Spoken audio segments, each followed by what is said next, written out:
The world after Monsanto. Chemistry is working for us. Our next adventure awaits us in Tomorrowland. This fantastic world of the future is just a few steps across the plaza from the worlds of yesterday and today. And as we enter, Tomorrowland's famous world clock shows the exact time for any place on Earth. One of the newest additions here is the Monsanto House of the Future. It's always open house, so let's join the others for a preview of tomorrow's living. You know, I've got a soybean in my hand here. I can eat this soybean. It's very safe. It is one of those products that pretty much lifts the world because of its ability to brighten.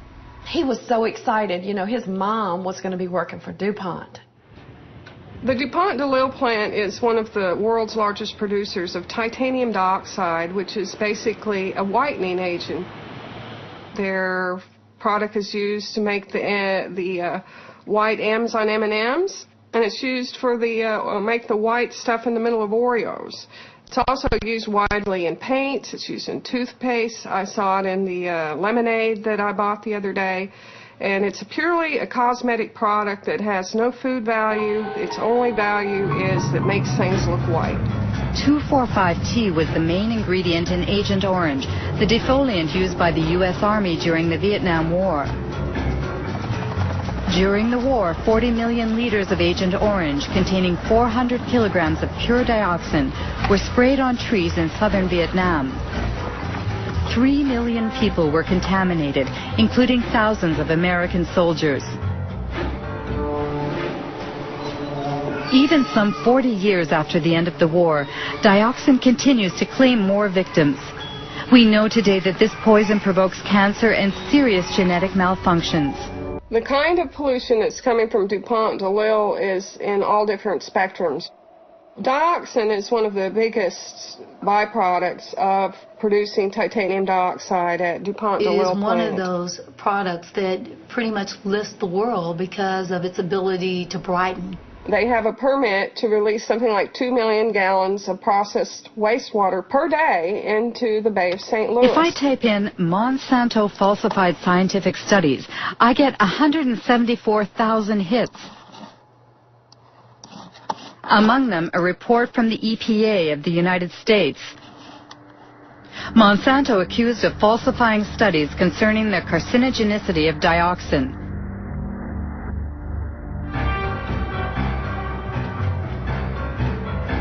The story began in Nitro, in a Monsanto factory that produced a powerful herbicide called 2,4,5-T. In 1949, an explosion in the factory provoked unexpected side effects. 228 workers developed an extremely disfiguring illness called chloracne.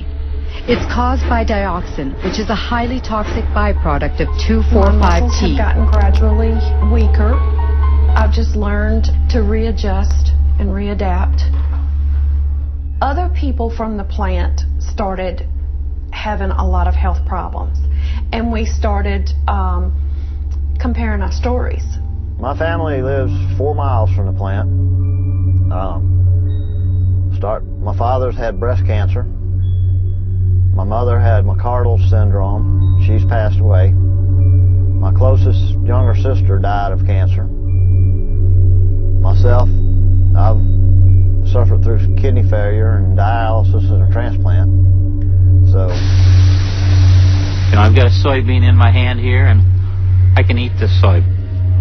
Didn't take a doctor or a scientist to figure it out. Hey, you know, these guys we're all working here, so, you know, it's got to be something here. In 2 generations, the only thing changed is there's a chemical plant built down there. It's not hard to make a connection if you live here and you watch it going on and you see it. Well, the most dangerous form of the chemical dioxin has been found at the Dupont DeLille plant in DeLille. DuPont officials confirmed that the compound TCDD, which is associated with Agent Orange, was discovered during tests at the plant. In 1978, while American Vietnam veterans were suing the makers of Agent Orange, Monsanto sponsored studies on the long-term effects of dioxin.